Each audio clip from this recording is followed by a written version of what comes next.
একজন চিন্তা করলো যে দাতার এই জাকাত দাতার কাছ থেকে জাকাত আদায় করতে হলে তাকে একটা হাদিয়া দিতে হবে। চিন্তা অনুপাতে সেই ফলাফল সে সে ফলাফল ঠিক মতো পেল। আচ্ছা, অর্থাৎ জাকাত দাতাকে একটা হাদিয়া দেওয়ার ফলে সে ব্যক্তি জাকাত দেয়।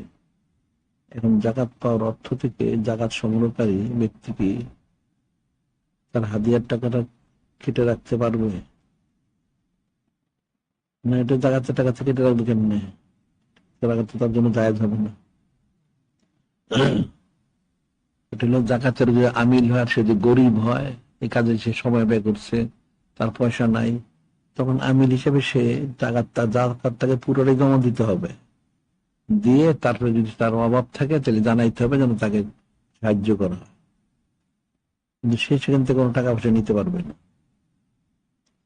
একটা হাদিস শরীফ আছে, এক সাহাবী রাদিয়াল্লাহু তাআলা ওনাকে নূরে মুজাসসাম হাবিবুল্লাহ হুজুর পাক সাল্লাল্লাহু আলাইহি ওয়াসাল্লাম পাঠাইলেন জাকাত আনতে। তিনি অনেক জাকাত আনছেন, একটা সাথে একটা ছোট একটা পোটলাও আছে সাথে। দিলেন যে এটা জাকাত, আর ছোট পোটলাটি কি, এটা যে আমাকে হাদিয়া দিছে।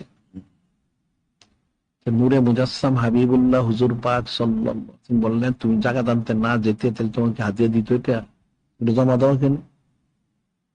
জমা নিয়ে নিলেন। এখন সে হাদিয়া দিয়ে ভালো, যদি তার অভাবগ্রস্ত হয় তাহলে যেখানে জাকাতটা জমা দিবে সেখানে সে জানাইতে পারে যে আমি তো অভাবগ্রস্ত, আমি টাকা খরচ করছি, তখন ওই জায়গাতে আমিল হিসেবে তাকে টাকাটা দেওয়া দিতে পারে। এমনি সে জাকাতে টাকা রাখতে পারবে না, জায়েজ নেই।